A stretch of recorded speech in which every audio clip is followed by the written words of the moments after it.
arm like, nobody can throw that ball further than him, I don't think. And, he gets us in the right play. We put a lot on his shoulders, and he does not shy down or back away from anything. He wants everything on his shoulders, and that's what you want in a marquee guy like him. He was very, very comfortable with just, being patient, taking what the defense gives you, and then putting pressure where it needed to be. Came out slinging and started out fast, and that's really what we needed to start fast. I think he's just getting better and better. We have the utmost confidence in him. That's never going to change. It's never changed. We've never not had confidence in him, and he's gonna lead us. He's going to continue to do so. So, period. Oh, the praise for Carson Wentz was hot and heavy yesterday, but thankfully we have the objective Max Kellerman to balance the discussion. Dan Orlovsky's still here with us. I heard from you two going at it. Stephen A., I want to get your thoughts. How much credit does Wentz deserve for knocking off your Cowboys? He deserves a lot of credit because, most of the targets that he was, exercising, he was taking what they gave him underneath. And he was picking them apart for the most part. Obviously, he didn't make every single throw accurately, but he showed up yesterday, and he showed the level of composure that people who have been questioning that definitely he nullified that. That's number one. Number two, we can't emphasize this enough. The Dallas Cowboys, from a talent perspective, are a better team. They've got weapons all over the place. And even though Dak Prescott had the shoulder injury for some inexplicable reason, they still had him go out there and throw the damn football 44 times. Made absolutely no sense whatsoever.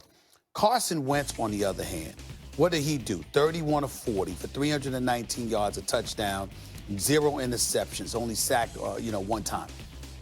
He didn't have his number 1, his number 2, nor his number 3 receiver. Zach Ertz got hurt during the game. He goes out. You got to rely on your secondary second-year tight end. You got a guy in Greg Ward, another guy in Boston Scott, and others. These dudes were on the practice squad at the beginning of the season. This is not some referendum on the career of Carson Wentz. I'll leave that to you two.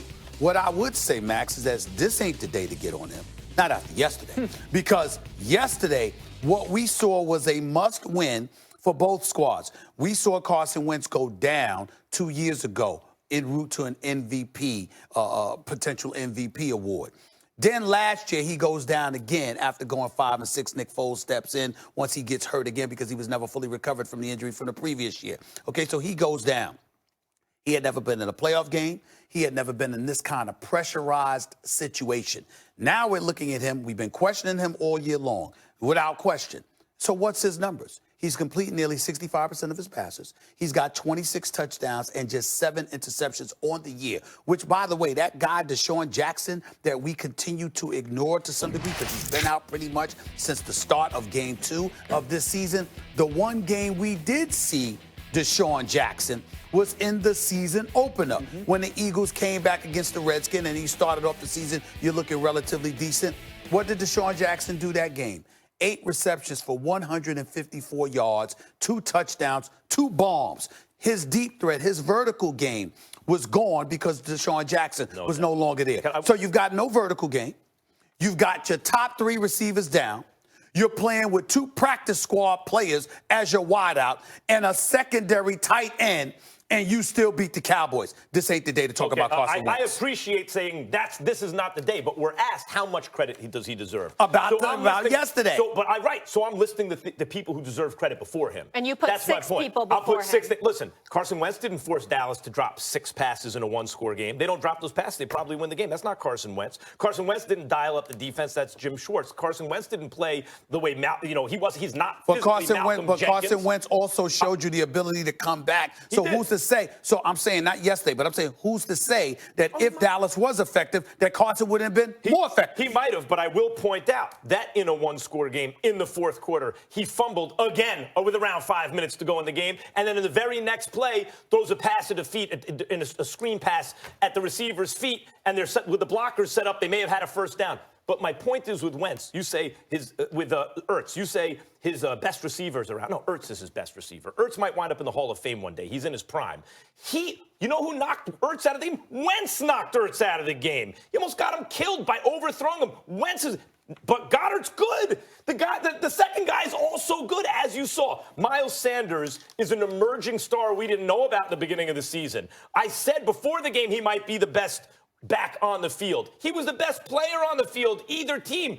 Those are just facts. And here's the big thing. Roseman's an astute GM, right? Like, they have an astute GM in Philly. You know what he knew when the corner who went to L.A. Jalen Ramsey. When Jalen Ramsey was available, you know what the Eagles knew? The Eagles knew we can't afford a guy like that in the secondary. Sure, we love him. We can't afford him because we're giving all this money to our franchise quarterback. And the reason I bring up McNabb is McNabb had in the year 2000, McNabb he would have killed for Zach Ertz and Goddard and Miles Sanders. He would have killed for those guys. Won 11 games and a playoff game without that. So he didn't need the help that Wentz apparently needs, which means you have to devote fewer resources to he needs more help on offense. Yeah. You're going to have to spend resources there. You can't help him on the defense. All right, let me eviscerate that. So, one, you said this is about facts. The facts are he was 31 of 40 for 300-plus yards with a touchdown and no interceptions. The facts are that he never hurt his football team by taking sacks or turning the football over. The facts are, as a quarterback, you talk about the fumble. If I'm in the fourth quarter and I hit the top of my drop and a speed rusher hits the ball right as I get to the top of my drop, Max, every quarterback in the NFL is fumbling that. That's different than the one 2 weeks ago where he's waiting in the pocket. How did he pick his team up after that? Very next play. Through a screen. You guys love to cherry pick plays. It's a football game over 60 minutes. Do you pick your team up or not? There's facts. Does he pick his football team up is the worst argument to make in this moment. He's literally playing with guys that weren't in the NFL. Did he throw him the ball 6 months ago? With the game is on the line? He picking up his football team? Max, in the month of December, he's got 9 touchdowns and an interception, a Hail Mary. I'm not saying he doesn't deserve that. You're acting as though I'm not giving him credit for the things you're talking about. He deserves credit. You asked, does he pick his football team up? He deserves credit for everything you mentioned. The fact of the matter is, because Dak didn't pick his football team up, Carson Wentz won. So we're going to penalize him? Dak was driving right down the field, and he was so inaccurate. He was so bad. He played himself out of a contract. He got his coach fired, although I'd argue his coach did a good enough job of that himself. The point is, if Dak picks his team up, we're not even having this conversation about Carson Wentz. But here's why he deserves After you fumble the ball, can you not throw the screen pass at the guy's feet? Bad throw, 100%. But here's why he deserves a ton of credit, because I've said this on the show before. During the middle of the season, I said, listen, they're running a dink and dunk offense, and he's a big play quarterback. And over the last 5 weeks, we have watched him transform himself as a player. That's why, because he's become much more of a dink and dunk player, because that's what he needed, the team needed him to do. We say that about guys like Tom Brady, that they adjust to what their team is, depending on who they're playing, and that's the way to win the football game. You have to give him a lot of... If you change the question to, I see Carson Wentz improving? Do I see him trending in the right direction? Can he be elite once again? The answer to all those things are yes. If the question is, does he deserve the most credit for yesterday? The answer is no. The question wasn't, it says how much. How much? Right. And to my point. As much as Miles Sanders? To my point, as a quarterback, when you change the type of player you are because your team needs you to, that is something that is so hard to measure. And that's why I would say that this past 5-week stretch is more impressive than 2017. Because 2017, Max, was about... Against the garbage of the NFC 2017, Max, was about talent. By the skin of his teeth. 2017 was about talent. 2019 and what he's done lately is about quarterbacking. It's about leadership. Everything you question him Daniel Jones was better against Washington than Carson Wentz. If you use that to analyze them, you think he's better. Case Keenum was better against the Giants than Carson Wentz. If you're just using that game to analyze, you'd assume. But we're not, Max. Are you telling me the NFC East is filled with elite quarterbacks? No, they're not. That's not the question. That's not the conversation. Stephen A., who was better? Who's the best player on the field yesterday? Who was the best player on the field? Well, for me, it was Miles Sanders. Agreed. And then not only that, but then I'd say Carson Wentz. Oh, Malcolm Jenkins? Hold on, how about this? Tell me, wait a minute. I can't even get to Malcolm Jenkins, and I'm not taking anything away from him. Here's why. I saw Michael Gallup dropping passes. I saw Amari Cooper dropping passes. I saw Dak Prescott overthrown Tavon Austin. What I'm saying to you is that there were several plays that could have materialized into big plays. Fair. If the Dallas Cowboys receivers, for the most part, and Dak Prescott on a couple occasions had thrown the football accurately. So if I have to take that into consideration, it's hard for me to then say Malcolm Jenkins deserves more totally credit. fair. But Stephen A., Right? let me ask you this. Then you're saying it's either you got to give Jim Schwartz credit or the Dallas receivers for dropping passes credit, right? Fine. But what I'm saying to you is that still doesn't take away from the opportunities that Carson Wentz maximized. You're talking about ball control. You're talking about moving the chains. We're not talking about how the finished product is in terms of scoring. Sometimes you kept Dallas's defense off the field. Sometimes you gave your defense a rest by keeping your offense on the field, moving the chains instead of going for the big play, knowing that you couldn't. And again, if you're down 3 receivers and you're playing with 2 practice squad players, and then you couple that with the fact that your tight end, your #1 target, and Zach Ertz ends up going down. I think it was His the fault. elbow. Carson Wentz's fault. What I'm saying, what are you talking about is his fault? Carson Wentz overthrows Ertz like second play of the game. Okay. Almost got Ertz killed. All That's right, why he was a decoy the rest of the Let's move this game. conversation forward. How confident are we that Carson Wentz can get it done in Week 17? 100%. It's against the Giants. 100%. I'm not 100%.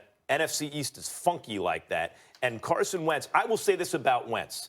The thing that's encouraging, if you want to say, did Wentz have an encouraging performance? No doubt, because he did the things you're talking about. He game managed, and then he also did things only Mahomes can do. He made 4 throws yesterday that you're like, if that's not Patrick Mahomes or Carson Wentz, you can't do it. Right. So I would say this. Those are encouraging signs, but this is the second game consecutively against a weak NFC rival, the NFC East rival, where with the game on the line, late in the game, he coughs it up. So against the Giants team that's feeling themselves right now and is stupid enough to try to win that game after they, I think it's not over. This is not over. Well, I will say this, and I'll end it this way. Nothing would please me more than if the Eagles lost, but there was still time left in the game for the Cowboys to beat the Redskins, and the Cowboys managed to find a way, knowing that the Eagles lost, and the Cowboys found a way to lose the Redskins game. Both the Nothing Eagles would please and Cowboys me more. are And that would be still hilarious. alive. That would be more hilarious than this. Dan, thanks for bringing the holiday cheer.